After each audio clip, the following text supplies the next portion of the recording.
여기는 한국 인천공항이에요. 프랑스에서 온 한 여성이 짐을 찾고 있는데 갑자기 그녀의 가방에서 경고음이 울리기 시작했어요. 주변 사람들의 시선이 그녀에게 집중되고 그녀는 당황한 표정으로 보안 요원의 지시를 따릅니다. 이 여성에게 과연 무슨 일이 벌어진 걸까요? 잠깐 구독과 좋아요는 영상 제작에 큰 힘이 됩니다. 안녕하세요. 저는 클레르예요. 프랑스에서 태어나고 자란 40대 여성으로 남편 피에르와 두 자녀 줄리안과 엘로이즈와 함께 살고 있어요.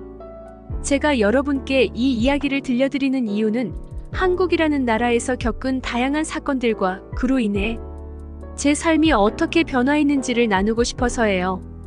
저는 한국에서 새로운 도전과 성장을 경험했고 그 과정에서 만난 사람들의 따뜻함이 저를 얼마나 변화시켰는지 말씀드리려고 합니다.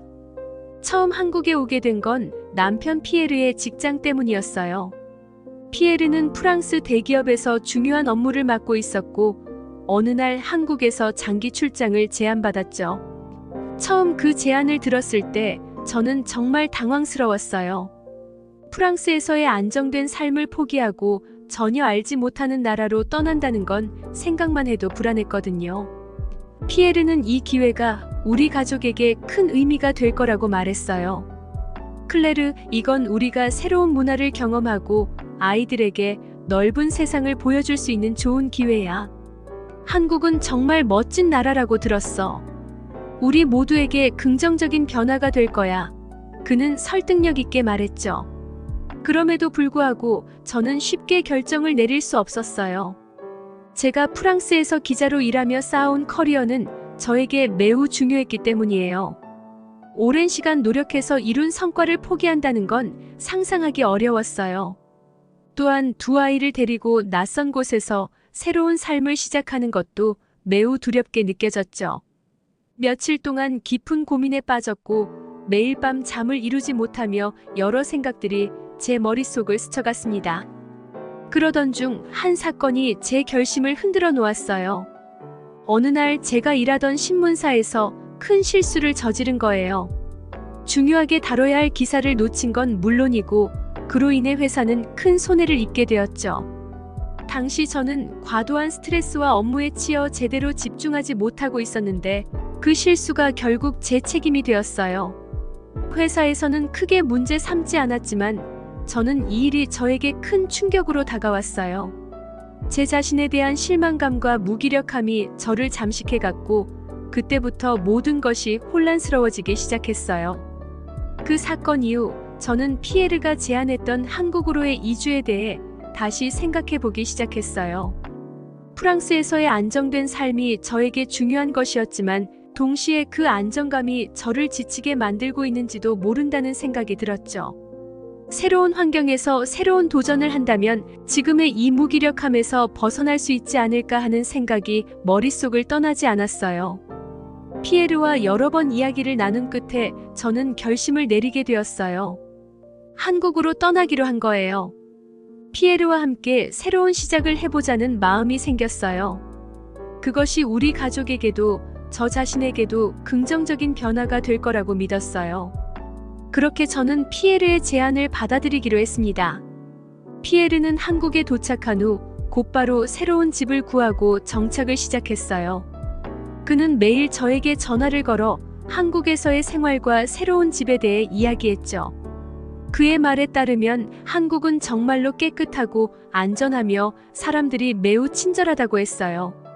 이러한 이야기들은 저에게 조금씩 안도감을 주었고 저는 피에르가 한국에서 새로운 생활을 시작하는 것에 대해 긍정적인 마음을 가지게 되었죠.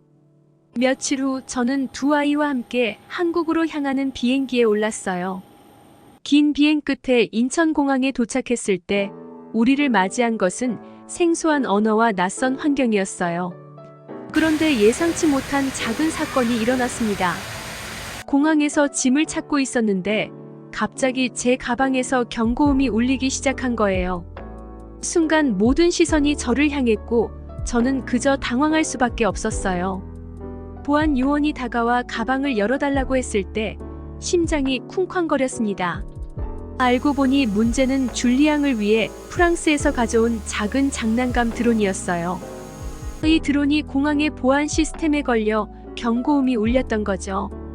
다행히도 보안 요원은 친절하게 드론을 검사한 후 문제가 없다는 것을 확인하고 돌려주었어요. 저는 안도의 한숨을 내쉬며 가방을 다시 정리했고, 그렇게 우리는 공항을 빠져나와 남편 피에르와 재회했어요. 오랜만에 만난 남편은 여전히 따뜻하게 저를 맞아주었어요. 그는 우리를 새로운 집으로 데려갔죠. 아이들도 아빠와 다시 만나 기뻐하며 집으로 가는 길 내내 그의 이야기에 귀를 기울였어요. 피에르는 우리가 한국에서 겪게 될 새로운 경험들에 대해 흥분된 목소리로 이야기했어요. 집에 도착하니 한국에서의 새로운 생활이 현실로 다가왔다는 느낌이 들었어요. 낯선 환경, 다른 문화, 그리고 앞으로 우리가 겪게 될 일들에 대한 기대와 걱정이 교차했지만 동시에 새로운 시작에 대한 설렘도 느껴졌습니다. 한국에서의 첫날 밤, 저는 창문을 통해 밖을 바라보며 생각에 잠겼어요. 이 낯선 나라에서 우리 가족이 어떤 삶을 살아갈지, 그리고 앞으로 어떤 도전이 우리를 기다리고 있을지 많은 생각들이 스쳐갔습니다. 그러나 분명한 것은 이제 우리는 이곳에서 새로운 삶을 시작하게 된다는 것이었어요. 그렇게 한국에서의 생활이 시작되었어요. 처음 며칠은 모든 것이 신기했죠. 거리의 간판, 사람들의 옷차림, 그리고 음식 냄새까지 모든 것이 새로웠어요. 하지만 시간이 지나면서 현실의 무게가 점점 더 느껴지기 시작했어요. 가장 큰 문제는 바로 언어였어요. 한국어는 제가 전혀 알지 못하는 언어였고, 의사소통이 거의 불가능하다는 것을 깨달았을 때 저는 깊은 좌절감을 느꼈습니다.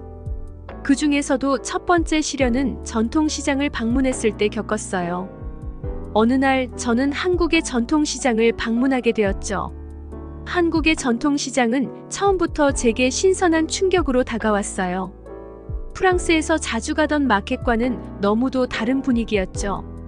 시장에 들어서자마자 느껴진 것은 진한 향신료 냄새와 음식들에서 퍼져나오는 향기였어요.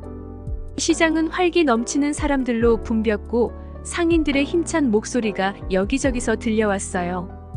그곳은 마치 한국의 문화와 전통이 한데 어우러져 숨쉬는 곳처럼 보였어요. 시장을 천천히 걸으며 저는 다양한 물건들을 구경했어요. 평소 프랑스에서 보지 못했던 신기한 과일들이 제 눈을 사로잡았죠. 감이라는 밝은 주황색 과일과 그것을 말린 곶감이 특히 인상 깊었어요. 그것들은 마치 작은 보석처럼 반짝이며 진열대에서 빛나고 있었어요. 저는 그 과일들이 어떻게 먹는지, 어떤 맛일지 궁금해졌죠. 또한 땅콩과 참기름도 저에게는 낯설고 신기한 물건들이었어요. 프랑스에서는 참기름을 고급 식재료로 여기는데 여기서는 그것을 직접 압착해 만드는 과정을 볼 수 있었어요. 한 상인이 참기름을 짜면서 친절하게 설명해 주었어요. 이 참기름은 아주 고소해요. 한국에서는 다양한 음식에 넣어 먹는데 요리의 맛을 한층 더해준답니다. 저는 상인의 설명을 들으며 참기름의 향기를 맡아보았는데 고소하면서도 깊은 향이 느껴졌습니다. 시장은 그 자체로 거대한 문화체험이었어요. 하지만 그 활기찬 분위기 속에서 저는 한국어를 전혀 이해하지 못하는 자신을 점점 더 실감하게 되었어요.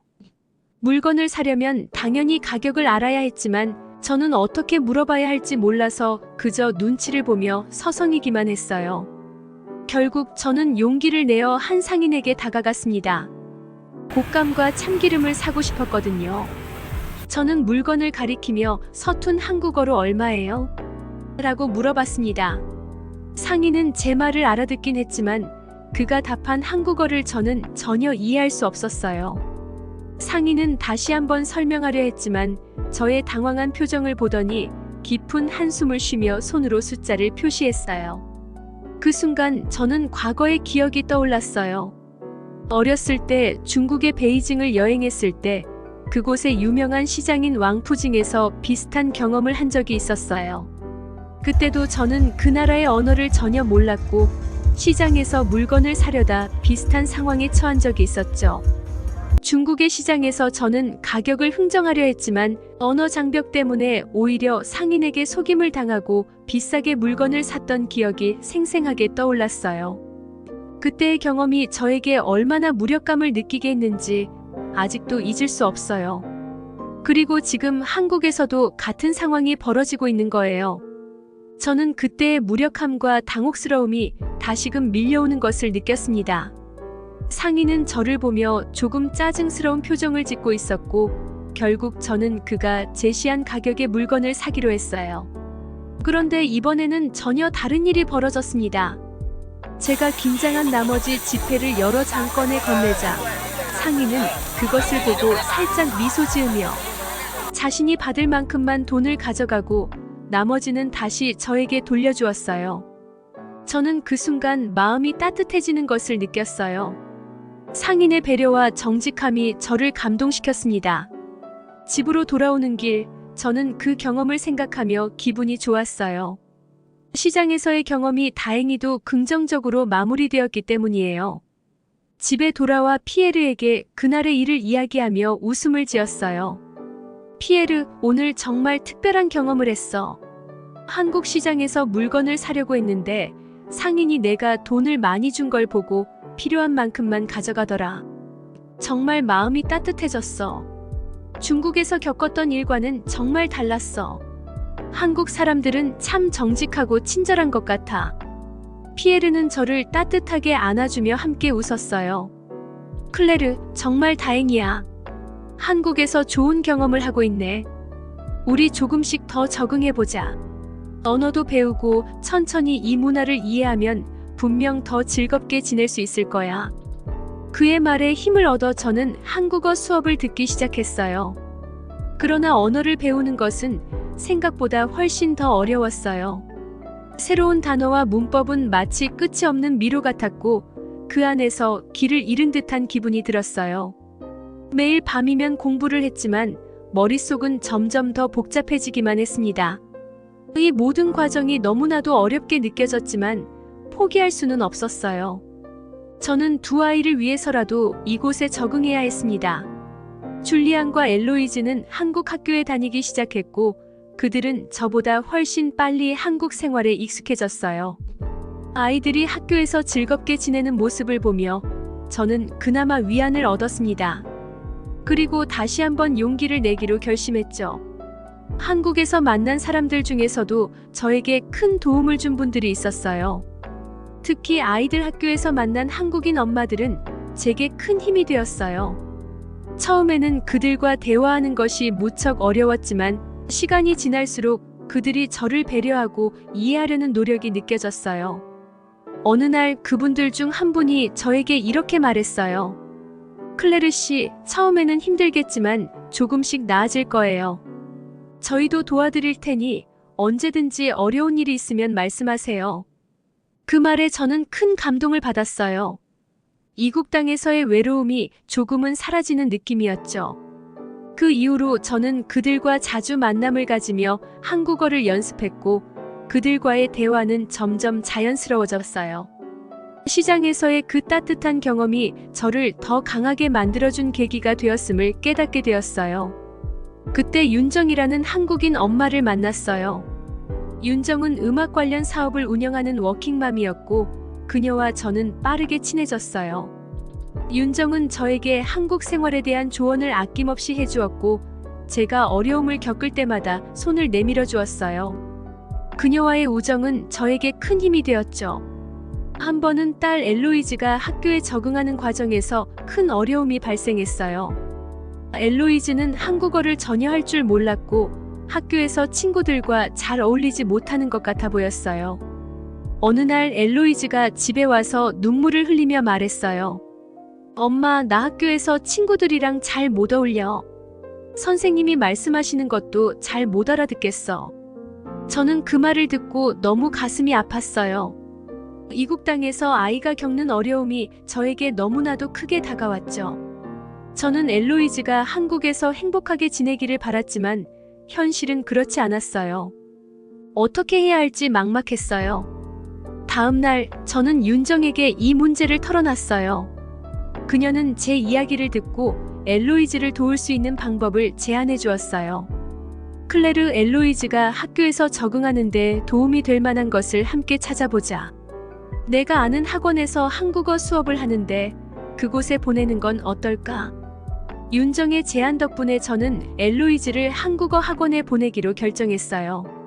윤정은 직접 그 학원에 연락해 주었고 엘로이즈가 학원에서 한국어를 배울 수 있도록 도와주었어요. 학원에서는 어린아이들을 위한 특별한 프로그램을 운영하고 있었고 엘로이즈는 거기에서 많은 도움을 받았어요. 몇 주 후 엘로이즈는 점점 자신감을 회복해 나갔어요. 학교에서 한국어로 간단한 대화를 할 수 있게 되었고 친구들도 조금씩 사귀기 시작했어요. 어느 날 엘로이즈는 밝은 표정으로 집에 와서 말했어요. 엄마, 오늘 학교에서 친구들이랑 같이 놀았어. 이제 학교가 재미있어졌어. 그 말을 들었을 때 저는 눈물을 참을 수 없었어요. 윤정의 도움 덕분에 엘로이즈가 한국에서의 삶에 적응하게 된 것이 정말 기뻤어요. 그녀는 우리 가족에게 진정한 친구가 되었고 우리는 윤정과 점점 더 가까워지게 되었어요. 또 한 번은 줄리앙이 쇼핑몰에서 길을 잃었던 사건이 있었어요. 그날 우리는 주말을 맞아 쇼핑몰을 방문했는데 사람들이 너무 많아 금세 혼잡해졌어요. 어느 순간 줄리앙이 보이지 않았고 저는 급히 그를 찾기 위해 쇼핑몰을 돌아다녔어요. 시간이 지날수록 불안감이 커져만 갔습니다. 그때 저는 윤정에게 전화를 걸어 도움을 청했어요. 윤정은 침착하게 저를 진정시키며 쇼핑몰 안내 데스크로 가서 방송을 요청하라고 조언해 주었어요. 그녀의 말대로 했더니 다행히 줄리앙을 금방 찾을 수 있었어요. 그때 윤정이 없었다면 저는 더 큰 혼란에 빠졌을 거예요. 한국에서의 생활이 점점 안정되어 갈 즈음 저는 운전 중 작은 접촉 사고를 겪었어요. 한국의 도로 규칙과 운전 문화는 프랑스와 달라 적응이 필요했어요. 어느 날 아침 아이들을 학교에 내려주고 돌아오는 길에 교차로에서 다른 차와 부딪히고 말았죠. 저는 너무 놀라 차에서 내리자마자 상대방에게 사과했지만 상대방은 화가 난 표정으로 한국어로 무언가를 말했어요. 저는 그 말을 자세히 알아들을 수 없었고 두려움을 느꼈어요. 다행히 근처에 있던 몇몇 한국 분들이 저를 도와주었어요. 한 분은 통역을 해주며 상황을 설명해 주었고 다른 분들은 사고 처리 절차를 안내해 주었어요. 그들의 친절한 도움 덕분에 사고는 무사히 해결될 수 있었어요. 저는 그들의 도움에 깊이 감사드렸고 피에르와 함께 잘 마무리하고 집으로 돌아왔습니다. 그날 저녁 윤정에게 그 이야기를 전하니 그녀는 진심으로 저를 걱정하며 다음에는 꼭 나에게 먼저 연락해. 내가 도와줄 수 있는 건 뭐든지 도와줄 테니까 라고 말했어요. 저는 윤정의 따뜻한 마음에 다시 한번 감동을 받았어요. 윤정과의 우정은 더욱 깊어졌어요.